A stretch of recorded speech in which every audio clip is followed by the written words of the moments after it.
지금 우리는 우리가 믿는 하나님이 어떤 분인가, 하나님의 속성은 어떤가 하는 것에 대해서 지금 계속 선고하고 있습니다. 이 줄기를 놓치지 않으시기 바랍니다. 하나님의 속성 두 가지는, 첫째는 비공유적 속성이요, 둘째는 공유적 속성이다. 비공유적 속성은 하나님만 가지신 속성이고, 공유적 속성은 모든 인격적인 피조물들이 함께 참여하는 그런 속성입니다. 그 공유적 속성 중에서 알기 쉽게 다섯 자로 뭐라고 했죠? 공유적 속성 다섯 가지. 난지도주의요? 영지도주의죠. 영적 속성, 지성적 속성, 도덕적 속성, 주권적 속성, 유복적 속성이라 했습니다. 여기 지금 우리가 도덕적 속성에 대해서 오래 상고하고 있어요. 이 도덕적 속성 중에서 하나님의 선하심이랄지 은혜랄지 또 긍휼, 거룩, 사랑 이런 속성들을 우리가 여러 가지로 상고해 보고 있습니다. 우리 성령께서 이런 말씀을 우리 마음속 깊이 새겨주시는 그런 귀한 역사가 있기를 바랍니다. 오늘은 하나님의 공의에 대한 속성입니다. 하나님의 공의로우심, 하나님의 공의. 이 말씀이 굉장히 무서운 말씀이에요. 근데 의가 있고 공의가 있어요. 내가 의롭다는 말은 차디크라 그러는데요. 히브리어죠. 네, 이 공의라는 말은 체덱이라고 해요. 체덱, 차디크, 체덱. 근데 이게 같은 말이에요. 사실은 justice. 그런데 그냥 righteousness는 의지만은 이 justice 그럼 정의 또 그러기도 하고 공의 그러기도 합니다. 이 공의가 뭐냐면 하나님도 옳고 우리도 옳다. 그래서 공의예요. 근데 우리는 옳고 하나님 옳지 않으면 안 되겠죠. 왜냐하면 그 하나님께서 이것을 자기를 변명을 하세요. 로마서 3장에 보면은 그 23절 이하에 그런 말씀 나오죠. 모든 사람이 죄를 범하였음에 하나님의 영광에 이르지 못하더니 그리스도 예수 안에 있는 구속으로 말미암아 그 하나님 은혜를 인하여 우리가 의롭다 하심을 얻은 자 되었느니라. 이 예수를 그의 피로 인하여 믿음으로 말미암는 화목제물로 세우셨으니 이런 하나님이 길이 참으시는 중에 자기 의로심을 나타내게 하십니다. 말씀하시고 곧 이때 자기 의로심을 나타내실 뿐 아니라 자기 의로심을 인하여 예수 믿는 자 또한 예수 믿는 자로 의롭다 하려 하십니다. 하나님도 의로울 뿐 아니라 우리 예수 믿는 사람도 같이 의로워요. 그래서 공의예요. 이해가 가시길 바랍니다. 예를 들어서 우리나라의 공의가 바로 서고 있습니까? 어떤 판사가 버스 기사가 800원을 행정을 했다. 그런 제목으로 이 유죄를 때려가지고 직장에서 쫓겨나고 취직도 못하게 돼서 가족들의 생계가 아주 어렵게 되고 말았어요. 800원 때문에. 그 재판장이 어떤 사람은 몇백만 원씩 이렇게 문제가 있어도 그냥 무죄로 이렇게 해가지고 아무 잘못이 없게 됐어요. 판사에 의해서 무죄를 받으면 그 사람은 의로운 사람인 거예요. 법에 의해서 정죄를 당하지 않는다. 그런 뜻이에요, 의가. 그런데 그렇다면 그 판사는 과연 의롭습니까? 이 문제예요. 근데 우리가 예수 믿고 구원받는다 하는 것은 하나님도 의로우시고 예수 믿는 우리도 의롭다. 왜 그러냐? 이렇게 항의할 수 있죠. 예수 믿는 사람 보니까 형편 없더라. 죄를 짓고 뭐 특별한 것 없더라. 똑같더라. 근데 뭐가 의로운가? 그런 죄를 의롭다 하시는 하나님은 의로운가? 이 말이에요. 그래서 하나님께서 자기도 의로우시며 또한 예수 믿는 자를 의롭게 하려 하십니다. 그러셨어요. 왜 그러냐? 우리가 지금 죄값을 다 치렀기 때문이에요. 어떻게 치렀지요? 예수님의 십자가로 말미암아 다 치르셨습니다. 그래서 그 이사야 42장 3절에 보면 성한 갈대를 꺾지 아니하며 꺼져가는 심지를 끄지 아니하고 진리로 공의를 베풀 것이다 말씀하셨어요. 진리로 공의. 이때 이 진리는 바로 예수님의 십자가 진리를 말합니다. 하나님의 행동에 있어서 진리를 말하는 것이에요. 그래서 공의를 세우셨다.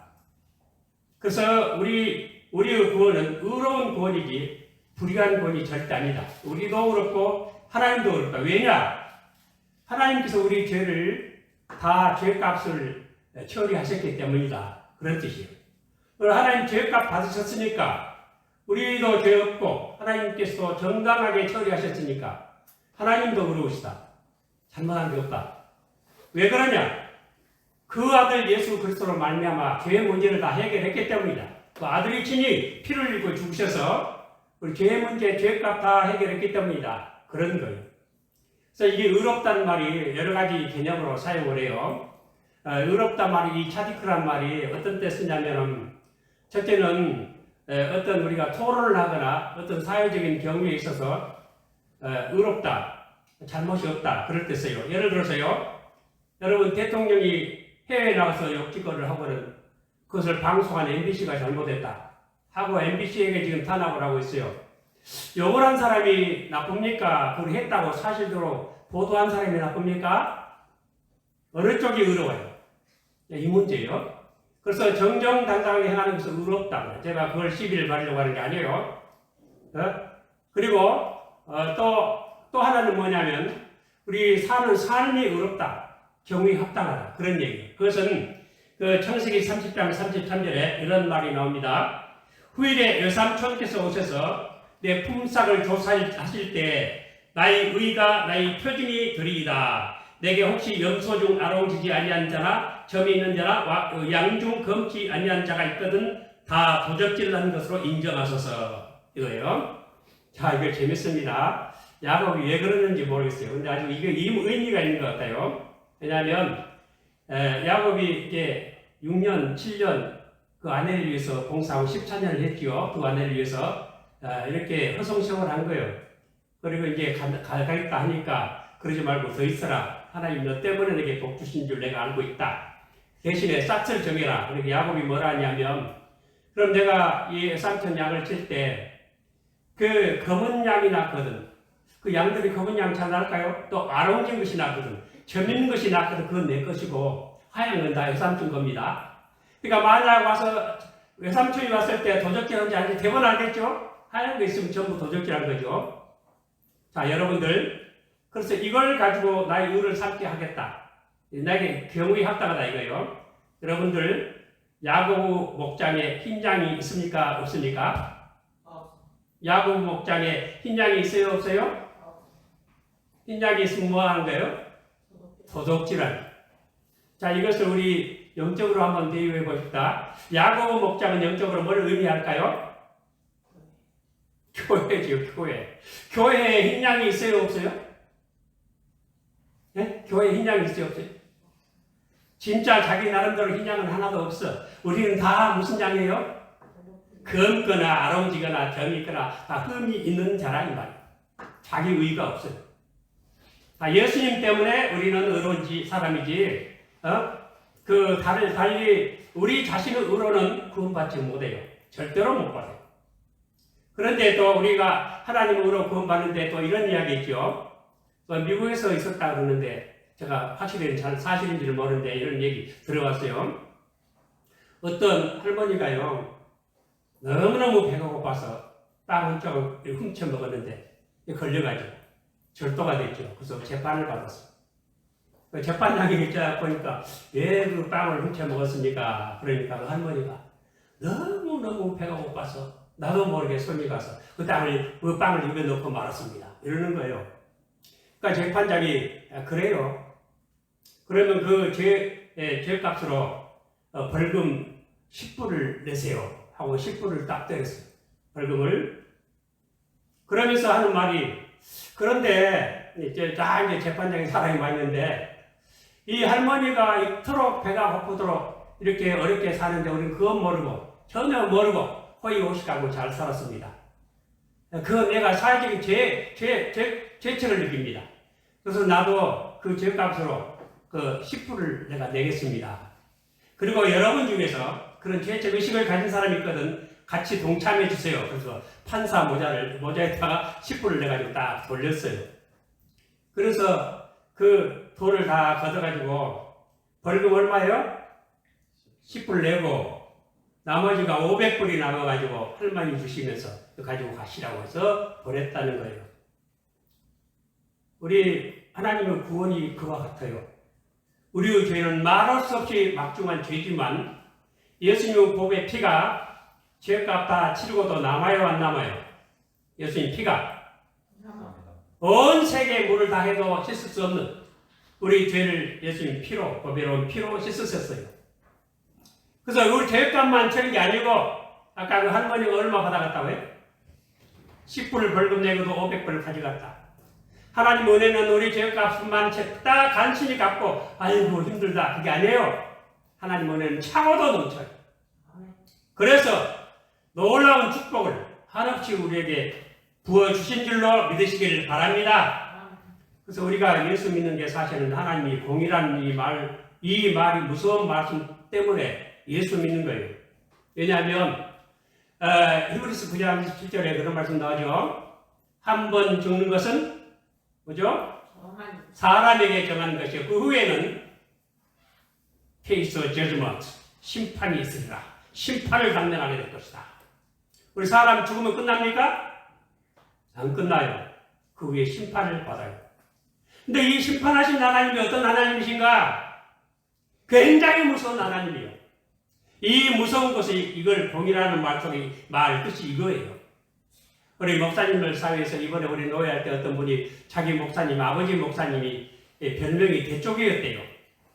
그런 얘기하고 어떤 목사님은 칼이라 그러기도 하고 아주 그래요. 아주 냉철하게 하나님 법대로 한다는 거예요. 근데 하나님은 대쪽이 아니고 칼이 아니고 하나님은 번개요. 그리고 확 쏟아지는 화산 폭발과도 같고 우리 하나님은 벼락과도 같아요. 이것이 하나님의 공의예요. 그렇게 이 공의로서 하나님은 사람을 심판하시는데 이런 공의로운 하나님의 심판을 피하기 위해서 우리는 예수를 믿어야 할 필요가 있는 거예요. 우리 예수 믿는 사람에게는 하나님의 공의의 심판이 다 면제될 뿐 아니라 풍성한 축복이 또한 차고도 넘게 이렇게 부어주시는 줄로 믿으시길 바랍니다. 하나님께서 자기를 사랑하는 자를 위해 예비하신 모든 것은 눈으로 보지 못하고 귀로도 듣지 못하고 사람은 마음으로도 생각지 못하였다 하는 것 같은 일을 했습니다.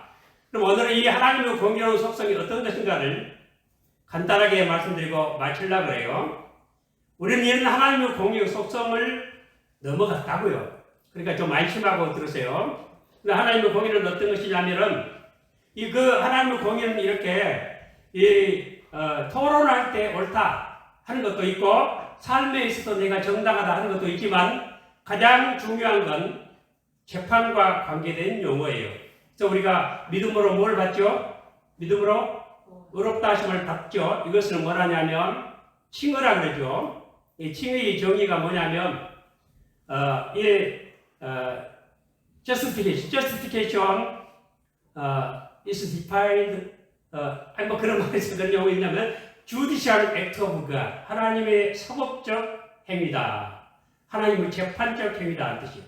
뭐냐면 예수 그리스도의 의의 기초에서 죄인들에게 율법의 모든 요구를 충족하신 것으로 율법의 모든 요구를 만족시킨 것으로 선언하시는 하나님의 재판적 행위. 예수님의 의를 모든 믿는 자에게 전가해서 너희들은 모든 율법 100의 100가지가 다 만족되었다 하고 선언하시는 하나님의 재판적 행위를 우리가 칭의라 그러는 거예요. 근데 이렇게 칭의를 하실 때 우리는 이렇게 말로 하니까 쉬운 것 같지만 하나님의 공의는 사실은 그런 게 아니에요. 하나님의 공의는 어떤 것이냐면 첫째로 하나님은 죄 있는 자를 절대로 죄 없다고 하지 아니하십니다. 죄 없는데 그냥 넘어가서 죄 없다 그런 게 아니에요. 출애굽기 10장 7절에 나는 너희 하나님 여호와의 이름을 망령되이 일컫지 말라. 나 여호와는 나의 이름을 망령되이 일컫는 자를 죄 없다 하지 아니하리라. 하나님 이름을 망령되이 일컫고 잘했다고요? 성령 받아서 욕지거리 합니까? 성령 받은 사람 속에는 하나님의 율법이 새겨져요. 절대로 그런 말 안 해요. 그 가짜 성령이에요. 하나님은 죄 있는 자를 절대로 죄 없다 하지 아니하십니다. 이것이 하나님의 첫 번째 공의의 속성이고 두 번째는 하나님은 그런 자들을 결코 아껴보지도 아니하십니다. 에스겔 7장 4절에 내가 너를 아껴보지 아니하며 긍휼히 여기지도 아니하고 내 행위대로 너를 벌하여 너희 가증한 일이 너희 중에 나타나게 하리니 너희가 나를 여호와인 줄 알리라 했습니다. 근데 왜 그러냐면 이 말씀하셨냐면 이스라엘 백성들이 하나님을 믿는 게 아니고 우상 숭배를 해요. 우상 숭배하는 것하고 이렇게 접촉을 하다 보니까 좋은 게 있거든요. 편리한 것도 있고 뭐 그렇게 까다롭게 하나님 법 지킬 것도 없고 뭐 법이야 이유야 뭐야 해버리고 이익만 취하면되니까 눈에 이익이 보이니까 이스라엘 백성들이 하나님 버리고 우상 숭배했어요. 산마다 골짜기마다 이 우상에 섬기는 단이 있고 심지어 성전 안에까지 태양상 우상을 만들어 섬겼어요. 그래서 하나님께서 이건 절대로 용서할 수 없다. 끝났도다. 이 땅 사방에 이제 끝났도다 하시면서 재앙이로다 비상한 재앙이로다 하시면서 저주를 선포하실 때 하나님은 아껴보지도 아니하시고 긍휼히 여기지도 아니하신다. 내 행위대로 심판하신다 말씀하셨어요. 이것이 바로 하나님의 공의예요. 우리 하나님의 공의는 칼보다 무섭고 대쪽보다 무서워요. 벼락 같아요. 세 번째 하나님의 공의는 뭐냐면 절대로 사람을 외모로 보지 아니하시고 뇌물을 받지 아니하십니다. 우리 조영호 선생님이 아까 교동문을 이렇게 낭독하시면서 신명기 10장 말씀하셨는데 거기 보면은 하나님께서 고아, 과부, 나그네들을 돌아보신다고 말씀하셨어요. 고아, 과부, 나그네는요 세상에 상대할 가치조차 없는 사람으로 이 사회가 인정을 해요. 그렇게 쳐요. 그런데 하나님은 안 그러세요. 하나님에게는 높은 사람, 낮은 사람이 따로 없어요. 고아, 과부, 이 사람들은 돈이 없으니까 재판을 받아도요. 유전무죄, 무전유죄. 돈 없으면 유죄요. 돈 있으면 무죄요. 이런 세상이 아니에요. 절대로 그렇지 않습니다. 사람을 뇌물로 보지 아니하시고 그리고 뇌물을 받지 아니하십니다. 어떻게 해서 가짜 박사하기도 그냥 그런 식으로 세상에 이런 일이 부끄럽지도 않아요, 지금? 이 세상에 지금 저희가 공의가 무너진 세상이 된 것 같아요, 정말. 무슨 정의와 상식입니까? 하나님은 그렇게 절대 하지 아니하십니다. 다윗을 세우실 때도 그 형들이 더 달랐어요.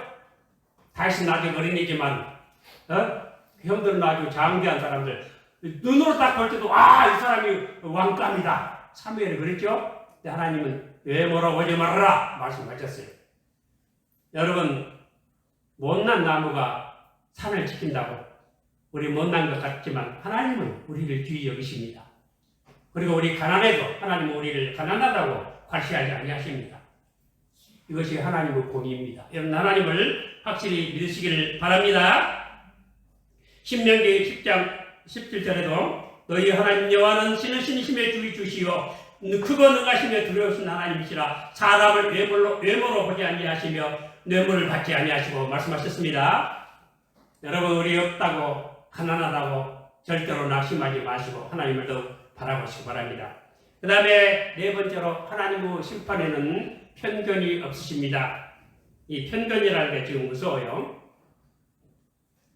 지금 제가 간혹 말씀드렸는데 요즘 공부라는 게 조작하는 공부다 그러죠. 컴퓨터 조작하는 거 배우고 뭐 아주 크게는 막 우주선 조작하는 거 배우고 AI 로봇 조작하는 것도 배우고 회사 조작 경영하는 것도 배우고 법대 공부하러 갈 때 로스쿨 갈 때 법 잘 지키려고 그래서 거기가 안 가요. 법 조작하는 기술을 배우려고 가요. 법 공부 잘 해가지고 나오면요 법 조작 잘해요. 그래서 이 재판을 할 때 그 조작 기술에 따라서 판결이 틀려져 버려요. 근데 우리 하나님께는 그런 게 없어요. 그런데 그게 이제 법만이 아니에요. 신학도 마찬가지예요. 신학 배워가지고 마귀가 거기서 나오지, 딴 데서 나오지를 않아요. 참으로 이 시대가 조작하는 기술이 발달해가지고 뻔히 아는데 우리 하나님은 그런 절대로 조작 기술을 쓰지 아니하시고 편견이 없으시고 어디까지나 이 팩트 자체를 가지고만 판단하시고 그리고 확실한 지식에 의해서 모든 것을 판단하십니다. 이것을 하나님의 공의라 그럽니다. 또 그리고 그렇기 때문에 우리 하나님은 의로우시고 하나님 모든 심판은 다 의로우십니다. 시편 119편 137절에 여호와여 주는 의로우시고 주의 판단은 정직하십니다. 또 시편 119편 4절에도 여호와께서는 의로우사 악인의 줄을 끊으셨도다 말씀하십니다. 하나님의 공의는 이렇게 무섭습니다. 이런 무서운 공의 앞에서 우리는 하나님 앞에 의롭다함을 받게 되었습니다. 왜 그렇게 됐습니까? 예수 그리스도의 십자가의 공의 때문에 그렇습니다. 예수님의 십자가는 한편으로는 하나님의 공의요, 한편으로는 하나님의 사랑입니다. 우리의 모든 죄가를 요구하셨다. 예수님에게 담당시켜서 심판받아라, 처벌받아라 하고 맡기셨어요. 이것이 하나님의 공의요. 이런 우리의 죄를 우리에게 묻지 아니하시고 자기 아들에게 맡기신 것은 하나님의 사랑입니다. 이렇게 사랑과 공의가 만나는 교차하는 진리가 바로 십자가예요. 그래서 우리는 구원을 받은 것입니다. 이 시대는 의에 대해서 좀 무관심한 시대가 된 것 같아요. 특별히 교회가 그러고, 교회가 소리지르고 모여가지고 주먹질하고 하늘 보고 소리치는 게, 너희는 먼저 그의 나라와 그 의를 구하라, 그 말씀 때문에 그런 게 아니에요. 엉뚱한 것 때문에 그래요. 이 시대에 따라가면 망해요. 하나님보다 세상 일에 더 관심 있는 걸 속물이라고 해요. 아무리 기독교적인 용어를 사용해도 마찬가지예요.